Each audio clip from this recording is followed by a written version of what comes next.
Help is also coming from individuals, including a group of Americans. The group is headed back to Ukraine for another relief trip to visit several orphanages. We told you earlier this year about the amazing and courageous work by the New Hampshire-based group, the Common Man for Ukraine. Common Man for Ukraine is a volunteer team in partner with the Plymouth Rotary Foundation, a nonprofit out of New Hampshire. Common Man for Ukraine. Common Man for Ukraine. Common Man for Ukraine.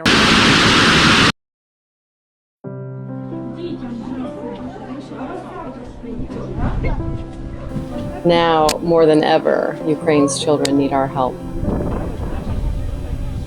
In Ukraine, there are about 2.5 million internally displaced children.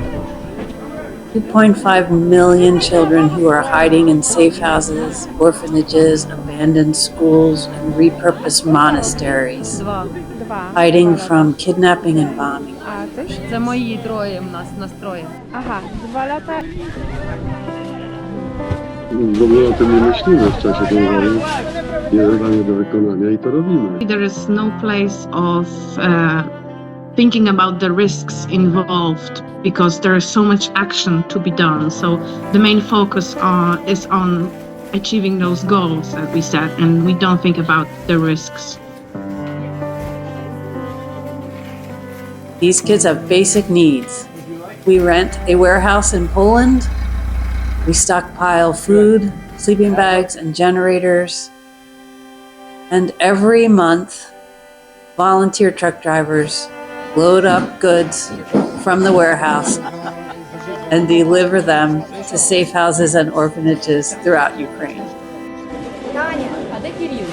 We see the kids, especially in the safe houses, in the dark, when winter has set in, there's not electricity, and we give them a solar lantern. It lights up their face, it lights up their heart, and it does the same for us. So it's really a chance to bring a little hope to a child, and it is definitely heartwarming for us as givers. Yes. Nie możemy się poddać strachowi. We cannot surrender to fear because there are people who are waiting for the aid. What we can do is provide food, warmth, and love. And that's what Common Man for Ukraine does.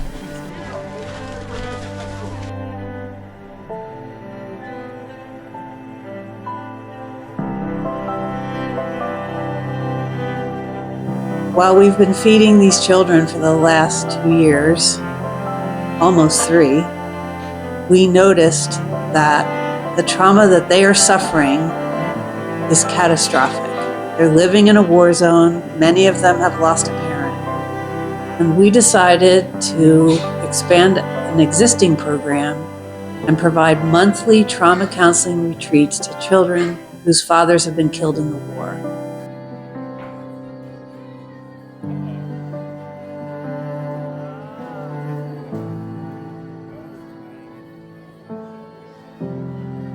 Each month, we welcome 30 to 35 children from all over Ukraine to our trauma counseling retreats in Zakopane. The most valuable thing about the mental health retreats for the children is that they get to meet other kids just like them from all over Ukraine who have also lost their fathers or another family member. So they're going through the same grief and the same trauma at the same time. So they build a network of peers at the retreats. They connect with each other during the retreat for the first time. They're meeting each other from all over the country. And then they go home to their home communities and they get to stay in touch with those same peers that are going through the same loss.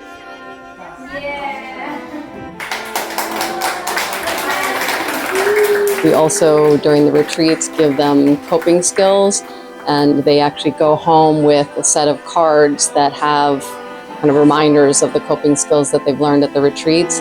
And we even tell the mothers about those coping cards so that the mothers can encourage the kids to use the cards when they're feeling down. And we actually encourage the mothers to use those coping cards as well.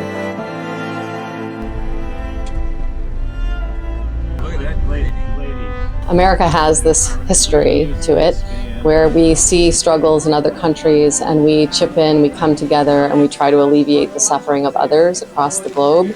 So Ukraine is just another example, an opportunity that has presented itself, where there is somebody that is suffering, a country that is in turmoil, and we're there to bring hope, to bring strength, to bring goods, resources, and some sense of connectedness across the globe.